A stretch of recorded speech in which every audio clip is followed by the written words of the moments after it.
जब तक डॉक्टर रोशन जहां शेख स्टेज तक नहीं पहुंचती तब तक जोरदार तालियों से उनका इस्तकबाल होना चाहिए। ये वो खातून है कि जिन्होंने सिर्फ 11th स्टैंडर्ड में दोनों पैर गंवाने के बावजूद हिम्मत नहीं हारी, अपने मजबूत इरादों के साथ इन्होंने अपनी तालीम को जारी रखा और आज वो एक डॉक्टर है, एक MBBS MD डॉक्टर है। ये हमारे लिए बेहतरीन मिसाल है कि चाहे कुछ हो जाए हिम्मत नहीं हारना है, हौसला नहीं हारना है, चाहे कुछ हो जाए अपने इरादे अपने मंसूबों को बदलना नहीं है। कोई भी हालात मेरे इरादे नहीं बदल सकता। इसकी सबसे बेहतरीन मिसाल है हमारे पास डॉक्टर रोशन जहां शेख, जो कि एक मोटिवेशनल स्पीकर औरंगाबाद की सरजमीन पर दिल की गहराइयों से इस्तकबाल करते हैं। और एक बार जोरदार तालियों से बताइए कि औरंगाबाद किस तरह से इस्तकबाल करता है। बहुत बहुत शुक्रिया।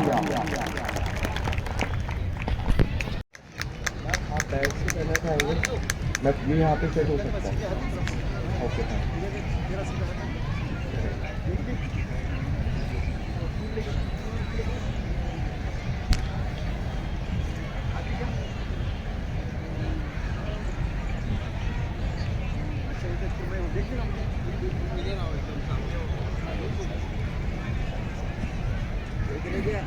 बिस्मिल्लाहिर्रहमानिर्रहीम। अस्सलामुअलैकुम वरहमतुल्लाहि वबरकातुहू। औरंगाबाद के जज्बात से भरे हुए लोगों, मैं बहुत ज़्यादा शुक्रगुजार हूँ सबसे पहले उस पाक ज़ात की, अल्लाह रब्बुल इज़्ज़त की, कि जिसने इस मकाम पर मुझे पहुँचाया और इतनी शोहरत दी, इतनी मोहब्बत दी आप लोगों के दिलों में कि आज मैं यहाँ पे as a MD pathologist, as a motivational speaker आपके सामने अपनी कुछ बातें रख रही हूँ। बहुत बड़े एजाज़ की बात है मेरे लिए। औरंगाबाद शहर में मेरा ये दूसरा दौरा है। पहला दौरा तकरीबन 5 साल पहले था। अल्हम्दुलिल्लाह बहुत ही हसीन यादें थी और मैं बहुत एक्साइटेड थी जब मुझे औरंगाबाद एक्सपो की टीम ने कॉल किया। और अल्हम्दुलिल्लाह से अल्लाह का लाख लाख शुक्र है कि मैं आज फिर से यहाँ पर मौजूद हूँ आप लोगों के सामने अपनी कुछ मस्बत, कुछ पॉजिटिव बातें रखने के लिए। और अल्लाह से उम्मीद है कि आप लोगों के दिलों में अल्लाह मेरी बात को पहुँचाए और इतने बड़े मजमे में से अल्लाह एटलीस्ट 1-2 इंसान के दिल बदल दे। तो यहाँ पर आना मेरे लिए बहुत ज़्यादा कारगर साबित होगा। हूँ औरंगाबाद एक्सपो की टीम के लिए, माइंड एंड मोशन फाउंडेशन की टीम की, बासित भाई की, कि उन्होंने बहुत ही कोशिश की और इतना बड़ा एक्सपो मैनेज करना, इतने बड़े लोगों को मैनेज करना बहुत बहुत बड़ी बात है। तो मैं चाहती हूँ, आप तमाम लोगों से गुजारिश करना चाहती हूँ कि आप लोग प्लीज़ एक ज़ोरदार तालियां इनकी टीम के लिए कीजिए। आपकी तालियों से उनको बहुत हौसला मिलेगा और अल्लाह से दुआ करूँगी कि उनकी जितनी भी छोटी और बड़ी कोशिशें की हैं उन्होंने अपने कौम को आगे लाने के लिए, आप लोगों की फलाह के लिए, अल्लाह उसे कबूल फरमाए, आमीन। आज मेरा जो उन्वान है, ना हो नौमीद, नौमीद ज़वाले इल्म व इरफा है, उम्मीद मर्द मोमिन है खुदा के राज़दानों में। तो ये जो नाउमीदी की जो मुझे टॉपिक दिया गया है, मैं आपसे मेरी जो ज़िंदगी की कहानी है मैं उसे ही शेयर करना चाहूँगी। हमें अपनी ज़िंदगी में, हम जो फास्ट फॉरवर्ड ज़िंदगी में आज जी रहे हैं, उनमें हमारे पास मोटिवेशन के लिए, जैसे कि अभी मैम ने कहा कि एक रोल मॉडल की ज़रूरत होती है ज़िंदगी में हमें आगे बढ़ने के लिए। हमारे आसपास अगर हम नज़रें दौड़ाएं तो काफ़ी रोल मॉडल्स हैं, काफ़ी मोटिवेशन है जो चलते फिरते हमें अपने आसपास नज़र आएंगे। लेकिन हमारे अंदर लैक ऑफ इंटरेस्ट है। हमारी नौजवान नस्लों में उन चीज़ों पर अट्रैक्ट होने की बजाय वो आजकल इंस्टाग्राम और टिकटॉक की कंटेंट पे अट्रैक्ट होते हैं। तो हमें यहाँ पर बहुत तवज्जो की ज़रूरत है, जिसके लिए आज मुझे ये काम सौंपा गया है कि मैं आप लोगों को एक उम्मीद के बारे में, उम्मीद की ताकत के बारे में बताऊँ, अल्लाह पर यकीन के बारे में बताऊँ। तो शुरुआत में अपनी स्टोरी से ही करना चाहूँगी। मेरा नाम डॉक्टर रोशन जहां जवाद अहमद शेख, मैंने MBBS किया है, MD पैथोलॉजी किया है मुंबई के प्रेस्टीजियस कॉलेज से अल्हम्दुलिल्लाह, और मैं मोटिवेशनल स्पीकर भी हूँ, लाइफ कोच भी हूँ। और मेरी जो स्टोरी है वो तकरीबन 2008 से शुरू होती है, जब मैं 10th स्टैंडर्ड में थी। मेरा जो घराना है बहुत ही लोअर मिडिल क्लास फैमिली से हम बिलोंग करते हैं। तो मेरे जो अब्बू थे वो वेजिटेबल वेंडर थे। हम 3 बहन 1 भाई, बहुत मुश्किल से गुजारा होता।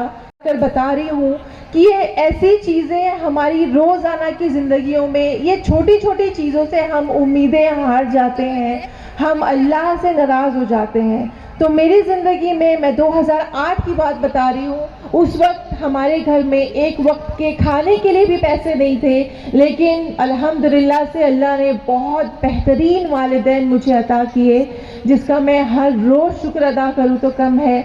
मेरे वालिदैन इतने खुददार थे कि उन्होंने कभी किसी से हेल्प नहीं की, उन्हें बस उम्मीद थी अल्लाह की ज़ात से, अल्लाह की ज़ात पर पुख्ता यकीन था। और उस ज़माने में भी उनको उनकी ये सोच थी कि हमें लड़कियों की तालीम पर तवज्जो देनी है, जो यहाँ पर आपकी मौजूदगी साबित कर रही है कि आप लोग तालीम के मैदान में बहुत ही एंथुसियास्टिक हैं, आप लोग बहुत इंटरेस्ट ले रहे हैं, आपकी मौजूदगी बता रही है। तो अल्हम्दुलिल्लाह मेरे जो वालिदैन थे लड़कियों की तालीम के मामले में बहुत ही अच्छे थे, उनकी सोच अच्छी थी। काफ़ी रिश्तेदारों के मना करने के बावजूद भी उन्होंने हमारी तालीम को नहीं रोका और हम सारी बहनों को आला तालीम दिलाई, जिनके लिए मैं उनकी बहुत शुक्रगुजार हूँ। और जब 10th में मैंने 92 स्कोर किया, मैं जिस इलाके में रहती थी मैंने वहाँ पे टॉप किया। बचपन से ख्वाब था एक नोबल प्रोफेशन में जाने का, डॉक्टर बनना है, लोगों की खिदमत करनी है, प्रोफेशन के साथ साथ मुझे सवाब भी कमाना था। तो मेरे जहन में एक ही प्रोफेशन आया, हालांकि बहुत सारे प्रोफेशन हैं जो नोबल है, एक उनमें से प्रोफेशन उस्ताद का है, लेकिन उस वक्त मेरे जहन में डॉक्टरियत का बहुत ज़्यादा जुनून था कि मुझे डॉक्टर बनना है, लोगों की खिदमत करनी है, फैमिली को सपोर्ट करना है, और उसके लिए करनी पड़ती है, हार्ड वर्क करना पड़ता है, रातों की नींद खोनी पड़ती है। मैंने अल्हम्दुलिल्लाह से सब किया। 10th में हायर मार्क्स लाए, 92 स्कोर किया, पूरे इलाके में टॉप किया। और उसके बाद आपको जैसे पता है कि साइंस स्ट्रीम में एडमिशन लेना होता है। मैंने गर्ल्स कॉलेज में एडमिशन लिया, जो मेरे घर से 10-15 किलोमीटर दूर था। वहाँ मैं रोज़ लोकल ट्रेन से ट्रैवल करती थी। मुंबई की लोकल ट्रेन्स के बारे में आप सबको पता है कि बहुत ओवर क्राउडेड होती है पीक आवर्स में। एक बहुत ही फॉर्चुनेट दिन था ज़िंदगी में मेरे, 7 अक्टूबर 2008। मैं उसे अनफॉर्चुनेट कभी भी नहीं कहूँगी, क्योंकि वो दिन जो था वो मेरी ज़िंदगी में लाइफ चेंजिंग डे था, बहुत ही मेमोरेबल डे था कि मैं अपने एग्ज़ाम देकर अपने कॉलेज से घर की तरफ लौट रही थी।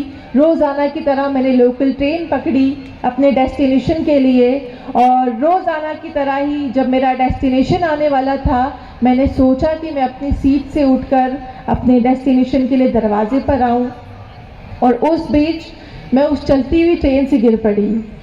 उस चलती हुई ट्रेन से गिरने के बाद जब मेरी आंखें खुली तो बहुत ही तेज़ी से जिस ट्रेन में मैं सवार थी वो ट्रेन मेरी आंखों के नज़दीकी से जा रही थी। उस ट्रेन के पहिए, उस ट्रेन के डब्बे मेरी आंखों के ऊपर से बहुत ही तेज़ी से गुजर रहे थे। मैंने एक पल के लिए सोचा कि मैं कोई डरावना ख्वाब देख रही हूँ। मैं तो चंद मिनट पहले रेल के डब्बे में थी, अचानक से मैं ये कैसा मंजर देख रही हूँ। बहुत उम्मीद से, बहुत यकीन के साथ अल्लाह से दुआ की, आयतल कुर्सी का वर्त किया, और मैंने अल्लाह से दुआ की कि अल्लाह जब मैं दोबारा आंखें खोलूँ तो अपने आप को ट्रेन के डब्बे में पाऊँ। लेकिन अल्लाह की मसलहत थी, अल्लाह की आजमाइश थी मेरे ऊपर। मैंने जब दोबारा आंखें खोली तो अपने आप को दोनों स्टेशन के बीच पर रेल की पटरियों पर पाया, और रेल की पटरियों पर मैं बुरखे में थी। उस वक्त मेरा जो राइट पैर है वो थाई से कट चुका था, और रेलवे ट्रैक पर पूरी ब्लीडिंग हो रही थी, बिकॉज मेरी फीमोरल आर्टरी उसमें क्रैश हो गई थी, मेरे बोन अलग हो गए थे, मेरे मसल्स, मेरे पैरों पर से पूरी 12 डब्बों की ट्रेन गुजर चुकी थी, लेकिन किसी ने ट्रेन की चेन नहीं खींची। जब बस एक बात जहन में चल रही थी कि अल्लाह मेरा कोई करीबी मेरे पास हो, अल्लाह मुझे लावारिसों की तरह नहीं मरना है। उस वक्त के ज़माने में 2008 में हम बच्चों के पास सेल फोन इतना कॉमन नहीं था, मेरे पास फ़ोन नहीं था, मेरे पास बैग में एक डायरी थी जिसमें मेरे घर का नंबर नोट था और लोगों को आने में काफ़ी वक्त लगा क्योंकि मैं 2 स्टेशन के बीच में गिरी थी।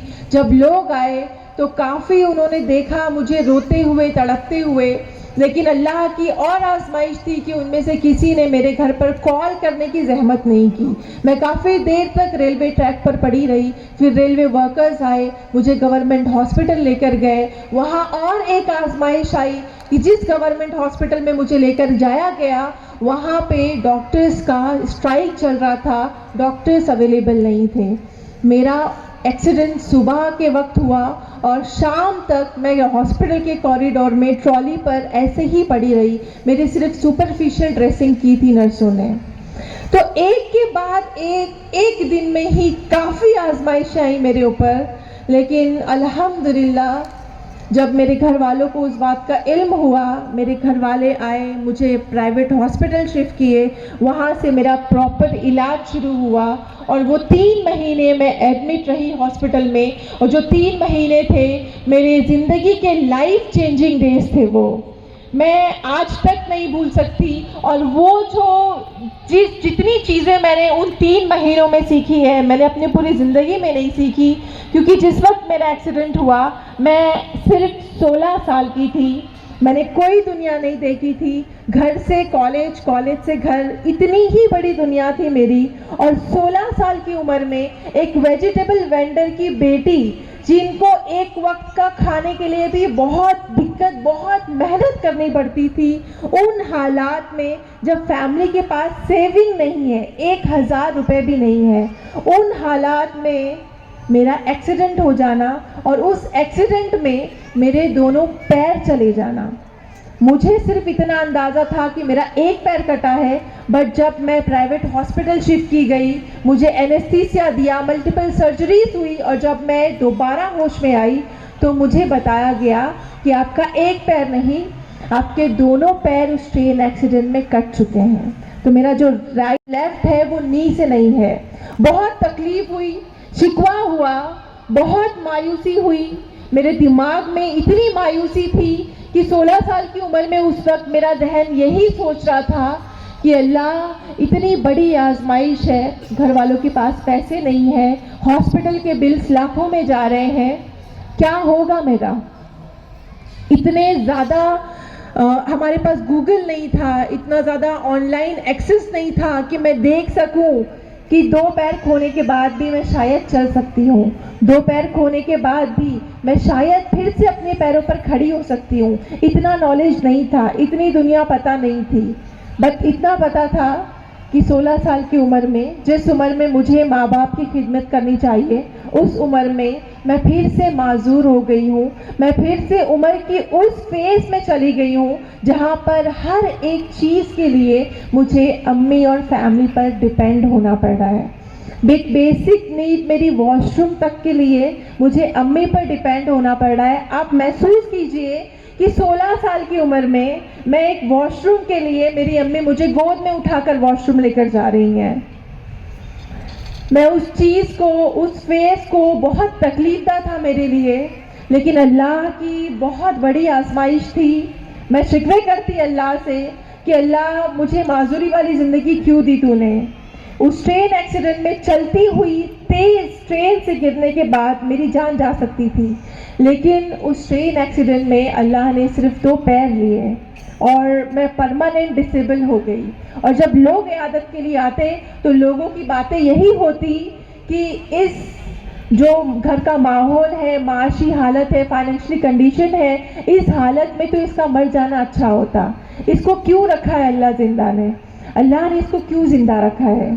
इतनी तकलीफ़ में हमेशा के लिए डिसेबल है, हमेशा के लिए बेड पर पड़ी रहेगी, फैमिली पर बोझ रहेगी, सोसाइटी पर बोझ रहेगी, माँ बाप पे बोझ रहेगी, इसका कोई फ्यूचर नहीं है। और तब उस वक्त मुझे भी लगता कि सीरियसली मेरा कोई फ्यूचर नहीं है, मैं तो बोझ बन गई हूँ। और ये जो लफ्ज़ बोझ है, इतना फील होता मेरे अंदर कि मैं अल्लाह से हमेशा रोकर शिकवा करती कि अल्लाह तूने मुझे माजूरी वाली ज़िंदगी देकर क्यों ज़िंदा रखा, इससे बेहतर था कि तू मुझे मौत दे देता। मैं बहुत रोती, हर वक्त रोती।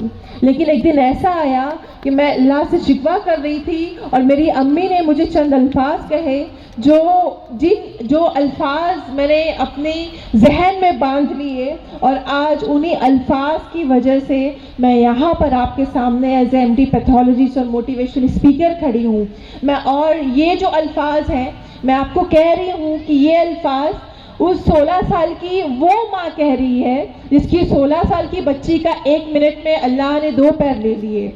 मेरी अम्मी ने मुझसे कहा कि बेटा, हम अशरफुल मखलूकात हैं, हम हायर स्पीसीज हैं, हमारे पास ब्रेन है, बट फिर भी हम फ्यूचर प्रेडिक्ट नहीं कर सकते, हम मुस्तकबिल देख नहीं सकते। वो सिर्फ और सिर्फ अल्लाह की ज़ात पे कर सकती है। और ये जो आजमाइश है ना आपके ऊपर, अल्लाह अपने प्यारे बंदों को ही आजमाइश में डालता है।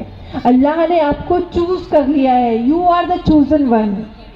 तो अल्लाह ने आपको चूज किया है, अल्लाह की आप प्यारी बंदी हो, तो अल्लाह ने आपको आजमाइश के लिए चूज किया है। अब आपकी रिस्पॉन्सिबिलिटी है कि अल्लाह आपसे मोहब्बत कर रहा है, इसलिए आप पे आजमाइशें हैं।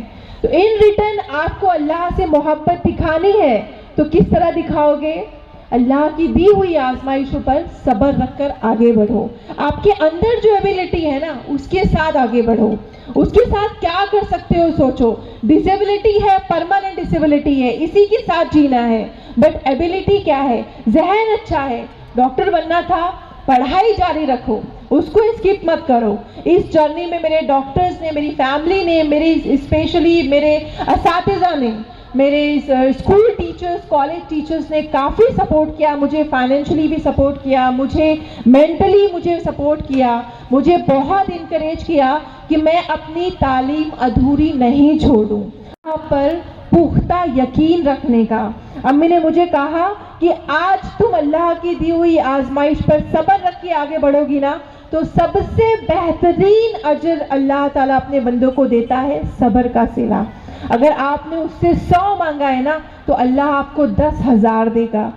सब्र का इतना बड़ा सिला देता है अल्लाह। तो आप अल्लाह की ज़ात पर यकीन रखो, पुख्ता यकीन कि अगर अल्लाह ने आज 2 मामूली पैर लिए हैं आपसे, तो इंशाल्लाह फ्यूचर में बहुत कुछ बड़ा रखा है जो आपने सोचा भी नहीं होगा, आपके वहमो गुमान में भी नहीं होगा।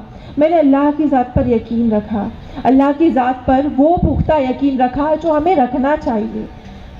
लफाजी वाला यकीन नहीं जो आजकल हम सब करते हैं कि हमें अल्लाह की ज़ात पर यकीन है, अल्लाह बेहतर करेगा। हम सब कहते हैं, अपने मुंह से कहते हैं, लेकिन हम यकीन नहीं करते। वो पुख्ता यकीन जो इब्राहीम अलैहिस्सलाम ने किया था जब नमरूद ने उनको आग में डलवा दिया था, वो यकीन की ताकत थी, वो अल्लाह पर उम्मीद की ताकत थी कि जब इब्राहीम अलैहिस्सलाम को आग में डाला गया तो आग उन्हें गुलजार हो गई। वो पुख्ता यकीन चाहिए हमें। तो अल्हम्दुलिल्लाह से मेरी अम्मी ने मुझे रियलाइज़ कराया कि हमारा जो यकीन है वो उस तरीके का पुख्ता यकीन नहीं है। तो मैंने अल्लाह की ज़ात पर यकीन रखा, अल्लाह की आजमाइशों पर सब्र रख के आगे बढ़ी। अपनी जो मेरी ज़िंदगी में मुश्किलात थी उनसे लड़ा मैंने, और अल्हम्दुलिल्लाह से मैंने जो 11th ईयर में मेरा एक्सीडेंट हुआ था, मैंने वो स्किप नहीं किया। मैंने व्हील चेयर पर जाकर एग्ज़ाम दिया और मैंने 12th भी अपना व्हील चेयर पर दिया और अल्हम्दुलिल्लाह से डिस्टिंक्शन लिया। मैंने कोशिश की और एक अज़्म बनाया कि लोग जो डिसेबल बंदे को, डिसेबल कैंडिडेट्स को, डिसेबल पर्सन को बोझ समझते हैं, मुझे सोसाइटी से ये बोझ हटानी है। अगर हमारी फैमिली में अल्लाह ना करे कोई डिसेबल बच्चा पैदा होता है बाय बर्थ, तो एक सोच है, माँ बाप के यहाँ से सोच शुरू होती है कि अब ये बच्चा हमारे ऊपर बोझ है। तो वो जो सोच है, मुझे उस सोच को चेंज करना था। मैंने अल्लाह से दुआ की कि अल्लाह मेरे सफ़र में मेरी मदद करना, और मैंने हार नहीं मानी, मैंने अल्लाह से उम्मीद नहीं छोड़ी। वो उम्मीद की रस्सी बांधकर मैं आगे बढ़ी। 12th में डिस्टिंक्शन लिया, सीईटी एग्ज़ाम पास किया, 3rd रैंक लिया ऑल ओवर महाराष्ट्र अल्हम्दुलिल्लाह। और उसके बाद मैं बहुत ही खुशी मेडिकल में एडमिशन के लिए गई। लेकिन मेरी ज़िंदगी में अल्लाह ने बहुत आजमाइशें रखी और मैं उसके लिए ग्रेटफुल हूँ, अल्लाह की बहुत बहुत शुक्रगुजार हूँ। मैंने कभी शिकवा नहीं किया कि अल्लाह तूने हमेशा मुझे क्यों चुना, हमेशा मुझे क्यों। हम छोटी छोटी परेशानियों से घबरा जाते हैं कि अल्लाह हमेशा मुझे क्यों तकलीफ देता है, अल्लाह हमेशा मुझे क्यों दर्द में रखता है, अल्लाह हमेशा मेरी फैमिली को क्यों चुनता है। अल्हम्दुलिल्लाह से ना मेरे अम्मी ने, ना मेरे अब्बू ने, ना मेरी फैमिली ने कभी भी, मैंने उनके मुंह से कभी नहीं सुना आज तक कि उन्होंने अल्लाह से शिकवा किया हो कि अल्लाह तूने हमेशा मेरी बेटी को क्यों चुना आजमाइशों के लिए। तो बात आजमाइश की हो रही है, रैंक वो आ गया, मैं मेडिकल में एडमिशन के लिए गई। तो मेडिकल में एडमिशन के लिए गई जब, तो मुझे पता चला कि एक मेडिकल लॉ है जिसके बेसिस पर मेरी डिसेबिलिटी को जांचा जाएगा। और जब मेरी डिसेबिलिटी को एग्जामिन किया गया तो मुझे 96% माजूर करार दिया गया। अब लॉ की वजह से, जो लॉ था वो स्टेट करता है कि 40 से एडमिशन ले सकता है, 70% से ज़्यादा माजूरी वाले बच्चे को हम एडमिशन नहीं दे सकते क्योंकि वो मेडिकल की पढ़ाई नहीं कर सकते, वो पेशेंट नहीं देख सकते। मैं 96% डिसेबल बोला गया मुझे, तो on the first day of admission मुझे डिनाई मिला। मुझे वहाँ से मायूसी मिली, मुझे सिस्टम से मायूसी मिली, लेकिन अल्लाह की ज़ात से नाउम्मीद नहीं हुई। मैं नाउम्मीद हुई इंडिया के सिस्टम से, उस मेडिकल लॉ से, कि इतनी कोशिश के बाद मैं आज यहाँ पर पहुँची हूँ। मैंने अपना डिसेबिलिटी को नहीं देखा, मैंने अपनी एबिलिटी को आगे लाकर यहाँ तक आई हूँ और आज एक मामूली से मेडिकल लॉ की वजह से मुझे एडमिशन नहीं दिया जा रहा है। मैं लेकिन अल्लाह की ज़ात से नाउम्मीद नहीं हुई। मुझे यकीन था कि अगर अल्लाह ने मेरी किस्मत में लिखा है तो कहीं ना कहीं गैब से अल्लाह मदद करता है। और ये बात बहुत प्राउडली मैं कह रही हूँ कि हम अक्सर हदीस पढ़ते हैं, हम अक्सर अपनी तारीखी स्टोरीज़ में, हमने हिस्टोरिक स्टोरीज़ में सुना होगा कि अल्लाह गैब से मदद करता है। मेरे साथ बहुत बार हुआ है, ये एक लाइव एग्जाम्पल है आपके सामने कि मेरे साथ बहुत मर्तबा अल्लाह ने गैब से मदद की है, जस्ट बिकॉज मैंने अल्लाह से कभी नाउम्मीद ही नहीं की। तो मेरे साथ ये हुआ कि मुझे मेरे डॉक्टर ने फ़ोन किया, उन्होंने बताया कि बेटा एक आखिरी उम्मीद है कि आप बॉम्बे हाई कोर्ट जाओ एडमिशन के लिए। बात उम्मीद की चल रही, मैं इसलिए बता रही हूँ कि आखिरी उम्मीद थी मेरे पास कि मैं बॉम्बे हाई कोर्ट जाऊँ। मैं बॉम्बे हाई कोर्ट गई, मैंने हार नहीं मानी, मैं एडमिशन के लिए बॉम्बे हाई कोर्ट गई और उस बॉम्बे हाई कोर्ट में 3 महीने मेरा केस चला। बहुत कुछ नाउम्मीद, सब नाउम्मीद थे, किसी को नहीं लगा था कि जजमेंट मेरे फेवर में आएगा, मेरे हक में आएगा, क्योंकि रेफरेंस के लिए कोई केस नहीं था। बॉम्बे हाई कोर्ट में पहला केस था कि कोई 96% डिसेबल कैंडिडेट मुस्लिम लड़की मेडिकल में एडमिशन के लिए गई है, तो कोई भी एविडेंस मेरे हक में नहीं था। बहुत जरे हुई दोनों एडवोकेट्स के बीच में, बट जब आखिरी दिन था जजमेंट का, मैंने खुद का जो एक लिमिट होती है, हमेशा हम बात करते हैं कि हमें अपनी लिमिट तोड़नी चाहिए, हमें अपने कंफर्ट जोन से बाहर निकलेंगे तब हमें कामयाबी मिलेगी। तो मेरा एक कंफर्ट जोन बन गया था एक्सीडेंट के बाद कि मुझे डर लगता था ट्रेन की आवाज़ सुनकर। मैं ट्रेन में ट्रैवल मैंने छोड़ दिया था। मैंने एक कंफर्ट जोन बनाया था कि मैं सिर्फ बस ट्रैवल, रोड ट्रैवल करूँगी। बट जब जजमेंट का आखिरी डे था, हर जगह नाउम्मीदी की लहर थी। मैंने सोचा कि मैं कुछ ऐसा करूं जिससे जज इम्प्रेस हो जाए, जिससे जज मुतासिर हो और उसे मेरा मेडिकल में एडमिशन लेना। तो उस चीज़ को मेरा उस दिन अपने कंफर्ट जोन से मैं बाहर आई और मैंने अपने एक्सीडेंट के 3 साल बाद फिर से लोकल ट्रेन से ट्रैवल करके मैं अपने घर से बॉम्बे हाई कोर्ट गई। और बॉम्बे हाई कोर्ट जब मैं गई, ये बात जज ने नोटिस की, मेरे एडवोकेट ने उनके इल्म में लाई और वो काफ़ी इम्प्रेस हुए इस बात से कि एक नॉर्मल इंसान लोकल ट्रेन में ट्रैवल करने से इतना डरता है। इस बच्ची के साथ लोकल ट्रेन में जो हादसा हुआ उसको फोबिया था, लेकिन जस्ट उसको वो पैशन है, उसको वो चीज़ चाहिए, वो जद्दोजहद देखी उन्होंने मेरा। और अल्हम्दुलिल्लाह से बहुत खुशी हो रही है कि बॉम्बे हाई कोर्ट में एक तारीखी फैसला लिया गया 2011 में और फैसला मेरे हक में आया। मेरे हक में फैसला आने के बाद ये जो आजमाइश थी, मैंने उससे लड़ाई लड़ी, अल्लाह की ज़ात पर यकीन रखा और उसका अज्र मिला मुझे कि मुझे इंडिया के प्रेस्टीजियस कॉलेज में MBBS के लिए एडमिशन मिला, जो मैंने अल्लाह से नहीं मांगा था।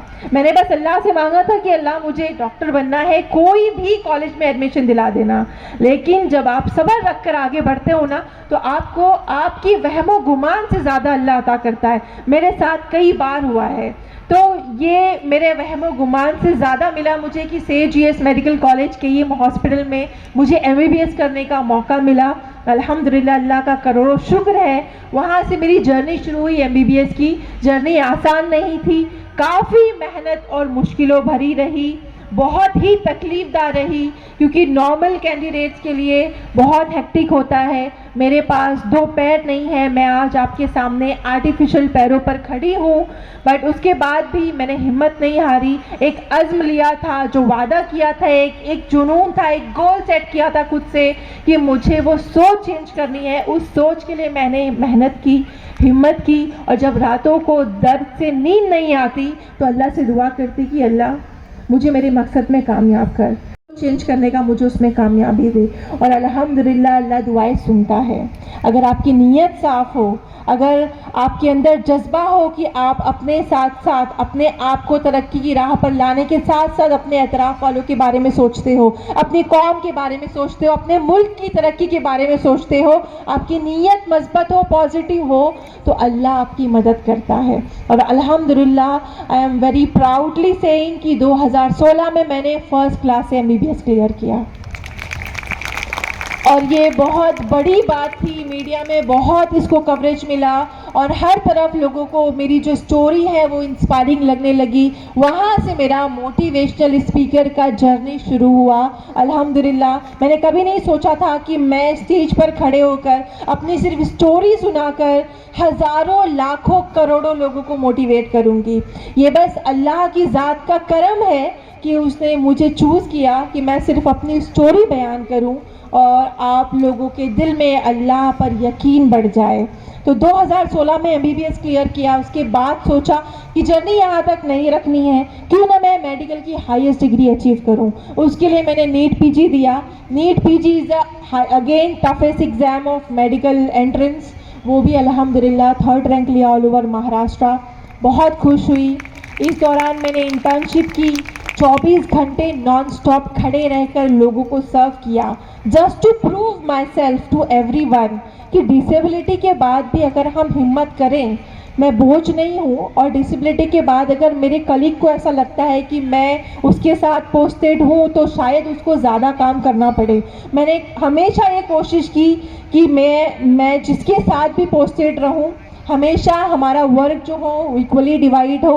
अल्हम्दुलिल्लाह से कभी भी मेरे कलीग को या मेरे साथ काम करने वालों को ये कभी भी दिक्कत नहीं पेश आई कि उनको मेरे हिस्से का काम करना पड़े, जो बहुत ही अल्लाह का करम है मेरे ऊपर। बहुत ही अच्छा लगता है मुझे कि उन्हें कभी 30 घंटे अपने आप को लोगों की खिदमत करने के बाद, 3 पीजी में 3rd रैंक लेने के बाद, बहुत ही ओवर कॉन्फिडेंटली मैं थी इस बार कि एमडी के लिए मुझे कोई भी रुकावट नहीं आएगी, क्योंकि मैंने दुनिया में प्रूव किया है कि मैंने एमबीबीएस क्लियर किया है। 2 पैर नहीं होने के बाद भी मैंने 30 घंटे ड्यूटी करके दिखाई है, तो मुझे कौन रोक सकता है। लेकिन अल्लाह की आजमाइश यहाँ पर भी थी, अल्लाह की मसलहतें हैं जो यहाँ पर भी थी। जब मेरा फॉर्म फिल करने की टाइम आई तो फॉर्म फिल करते वक्त अगेन वो जो मेडिकल लॉ था उसके बेसिस पर मेरा फॉर्म ऑनलाइन एक्सेप्ट नहीं हो रहा था। और इस बार बात ऑनलाइन फॉर्म की थी। वक्त सिर्फ 2 दिन का था मेरे पास, और उस 2 दिन में बॉम्बे हाई कोर्ट जाकर जजमेंट लेकर आना इम्पॉसिबल था।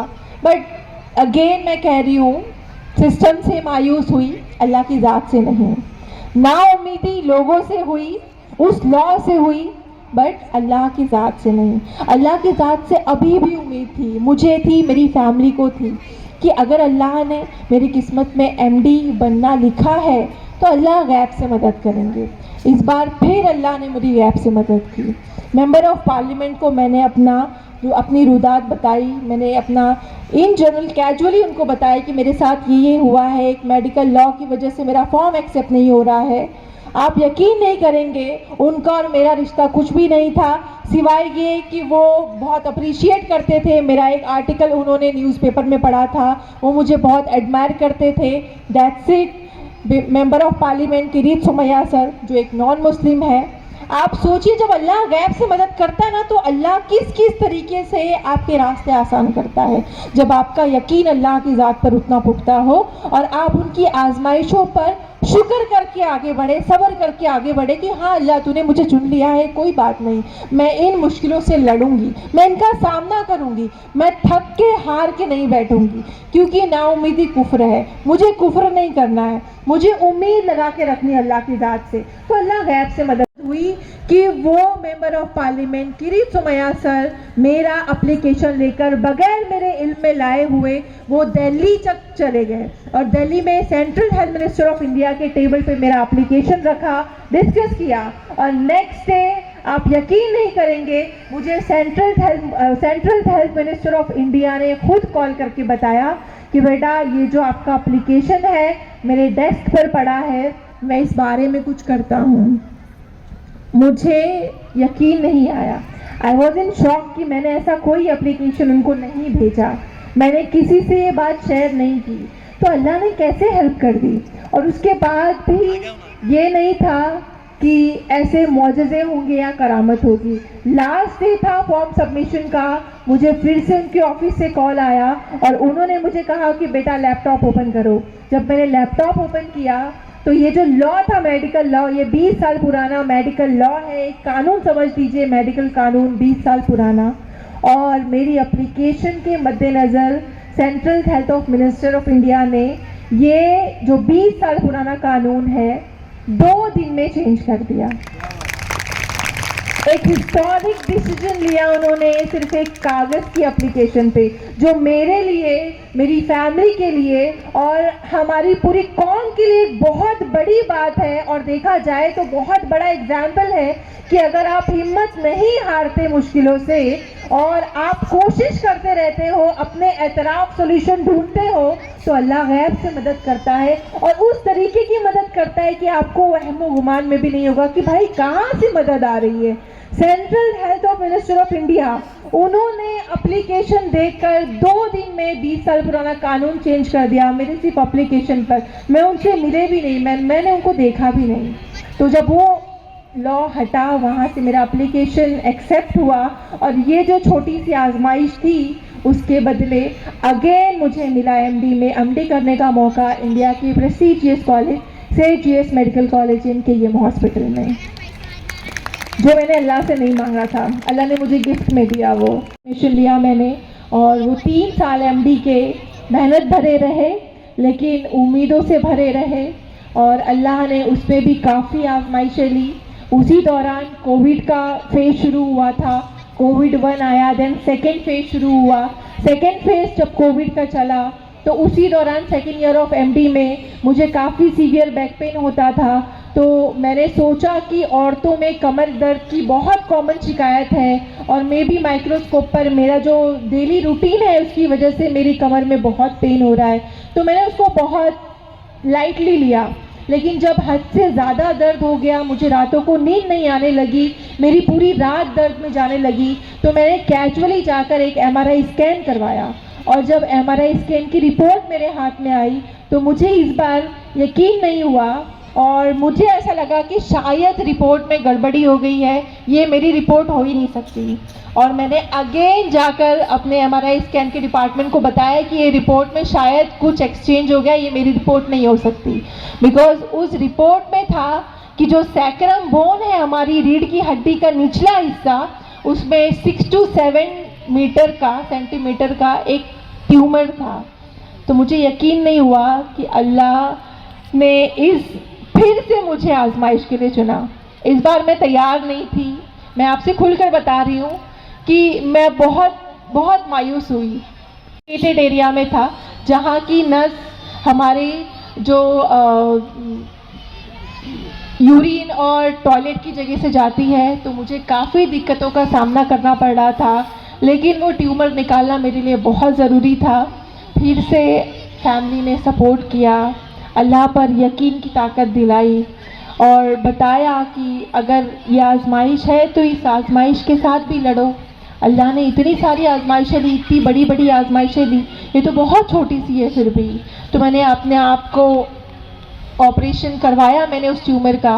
और अल्हम्दुलिल्लाह से ऑपरेशन कामयाब रहा। लेकिन वो ऑपरेशन, वो जो ट्यूमर था उस कॉम्प्लिकेटेड एरिया में है कि वो ट्यूमर के थोड़े से पार्ट अभी भी मेरे जिस्म में है, सैक्रम बोन में है, क्योंकि उसको पूरी तरीके से नहीं निकाला जा सकता और वो बहुत ही कॉम्प्लिकेटेड एरिया में है। तो एक के बाद एक आजमाइशें आती गई ज़िंदगी में। 2008 से आजमाइशों का सिलसिला जो शुरू हुआ, आज तक आजमाइशें चल रही हैं। दर्द है ज़िंदगी में, बहुत दर्द है। मैं जब अपना एक स्टेप भी लेती हूँ अपने आर्टिफिशियल पैरों के साथ तो पेनफुल होता है, वो इरिटेटिंग होता है, क्योंकि आप लोगों के पास नेचुरल चीज़ें हैं। अल्लाह की बहुत बड़ी नेमत है आपके पास, जिसका हमें अंदाज़ा नहीं होता, जिसका हमें वैल्यू नहीं पता होता। जिस दिन आपसे ये चीज़ें छीन जाएंगी, अल्लाह ना करे ऐसा हो, लेकिन जिस दिन आपके पास ये चीज़ें नहीं होंगी, आपको रियलाइज़ होगा, आपको अंदाज़ा होगा कि अल्लाह ने फ्री में क्या क्या चीज़ें दी हैं। हम अपने एतराफ़ के लोगों को देखकर, हम इंस्टाग्राम की दुनिया से इंस्पायर होकर अपने जो हमारे पास जो वेल्थ है, जो हमारे पास मिल्कियत है, हम उसको नज़रअंदाज कर रहे हैं। आपको पता है सबसे ज़्यादा मालदार आप लोग हैं। यहाँ पर बैठा हुआ हर एक शख्स, हर एक बच्चा करोड़ों में मालदार है। किस तरीके से? क्योंकि आपके पास फुल्ली फंक्शनिंग हैंड है, आपके पास फुल्ली वर्किंग पैर है, आपके पास बहुत बहुत बड़ी नेमत है अल्लाह की, जो आपको रियलाइज़ नहीं होता है, जिसका आपको अंदाज़ा नहीं है। आप लोग अपने एतराफ़ उन लोगों को देखें। जोरदार तालियों से बता दीजिए कि औरंगाबाद इस तरह की खातून का किस तरह से इस्तकबाल करता है। डॉक्टर रोशन जहां शेख, एक बहुत ही बुलंद इरादे वाली खातून, जिनके इरादे पत्थर को तोड़ के पानी निकालने का जज्बा रखती है। डॉक्टर रोशन जहां शेख, इनके ताल्लुक से बताया जाता है कि महज 11वीं में जब वो थी, अपने दोनों पैर गंवाने के बावजूद वो आज एक MBBS MD डॉक्टर है। तो ये हमारी खवातीन के लिए, हमारी लड़कियों के लिए एक बेहतरीन मिसाल है।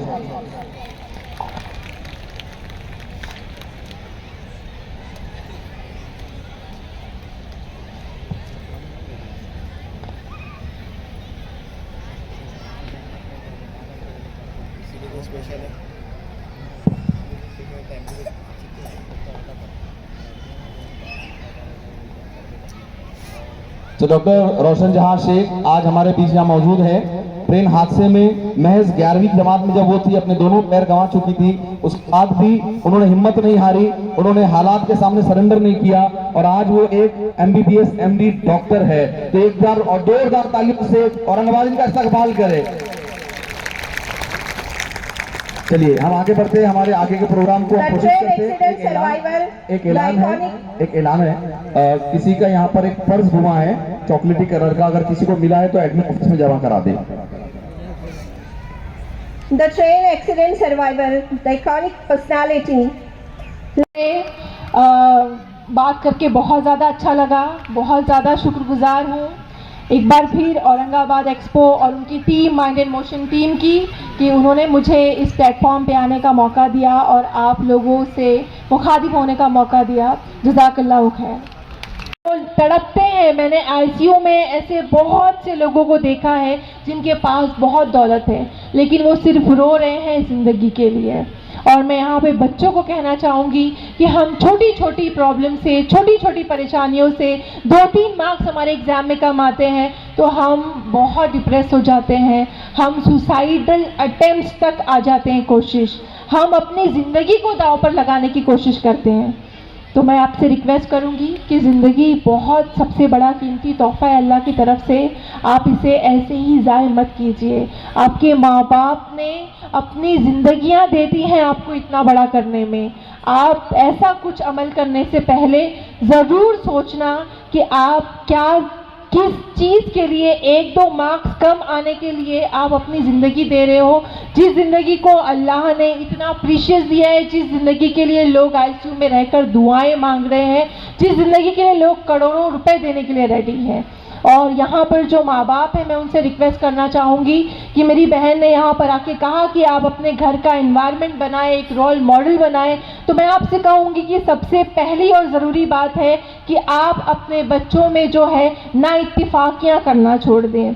आई नो कि मोहब्बत जो अल्लाह ताला की तरफ से होती है वो कुदरती होती है। हम अपने बड़े बच्चों को बहुत ज़्यादा मोहब्बत करते हैं, छोटे को कम करते हैं, लेकिन अमली ज़िंदगी में हम जब उन दोनों में बराबरी करें, उन दोनों को एहसास दिलाएं कि आपके लिए वो दोनों इम्पॉर्टेंट है। और एक ज़रूरी बात कहना चाहूँगी हमारे वालिदैन के लिए, हमारे स्पेशली फादर्स के लिए, कि हमारे जो वालिदैन होते हैं, फादर्स होते हैं, वो अपनी मोहब्बत अपने बच्चों से इजहार नहीं करते ज़्यादा। उनको ऐसा लगता है कि मैं सख्त हूँ तो मैं सख्त ही रहना चाहिए, ऐसा नहीं है। हमारे जो बच्चे हैं वो उनके जो जहन है वो बहुत कमज़ोर होते हैं। आप उनको जिस तरीके से ढालोगे वो उस तरीके में ढलेंगे। तो आपकी पर्सनालिटी सबसे ज़्यादा आइडियल, बच्चों का पहला आइडियल उनके माँ बाप होते हैं। तो आप जिस तरीके से उनको ढालोगे वो उस तरीके से ढल जाएंगे। तो आप अपने बच्चों को वक्तन फ़ौक्तन मोहब्बत का इजहार कीजिए, कभी उनको अप्रिशिएट कीजिए और उनका प्लीज़ कभी किसी से मुआवजा नहीं करना। बच्चों को नफ़रत है इस चीज़ से कि आप उनके बेस्ट फ्रेंड से, उनके क्लासमेट से उनका मुआवजा करते हैं। आप उनका मुआवजा कीजिए उनके प्रीवियस स्टडी रिकॉर्ड से कि आपने पिछली बार इतना रैंक लाए थे, आप इस बार रैंक आगे बढ़ाओ। तो आप सब लोगों से यही रिक्वेस्ट रहेगी मेरी कि आप लोग ना उम्मीद होना छोड़ दें अल्लाह की ज़ात से, अल्लाह के फैसले से। अल्लाह की दी हुई आजमाइशों पर हर छोटी बड़ी आजमाइशें आएंगी, आपको तकलीफ़ देंगी। यहाँ पर आए हुए हर एक शख्स की ज़िंदगी में कुछ ना कुछ मसले हैं, लेकिन मसलों से लड़ना हमारा काम है। नाउमीदी कुफ्र है, हमें कुफ्र नहीं करना है, हमें अल्लाह की ज़ात को खुश करना है, उसकी रज़ा में खुश होना है और उसकी दी हुई आजमाइशों पर सब्र रखकर आगे बढ़ना है।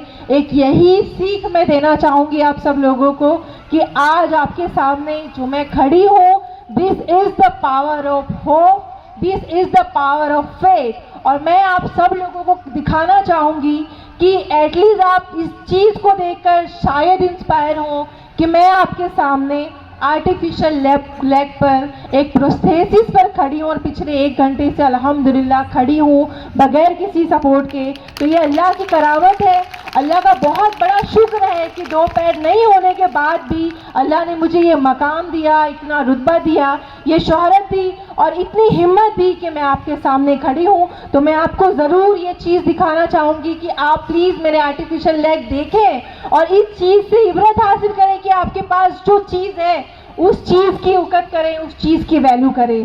तो ये मेरे आर्टिफिशियल लेग है, आप प्लीज़ इसको देखो और इससे सीखो कि आपके पास क्या है और अल्लाह ने आपको क्या चीज़ से नवाजा है। तो आप प्लीज़, आपके पास, मेरे पास वक्त कम है, मैं बोलना बहुत कुछ चाहती थी लेकिन वक्त कम है, तो आपको बस यही कहना चाहूँगी एक आखिरी शेर से, जिसके दिल में उम्मीद है वो करता है कोशिशें, जिसके दिल में उम्मीद है वो करता है कोशिशें, जिंदा रखता है ख्वाब, जिंदा रखता है ख्वाहिशें, वो मजबूरी की मिट्टी में अपने ख्वाब दफन नहीं करता, वो मजबूरी की मिट्टी में अपने ख्वाब दफन नहीं करता, वो सफ़र में ठहर तो जाता है मगर सफ़र ख़त्म नहीं करता। माशाअल्लाह।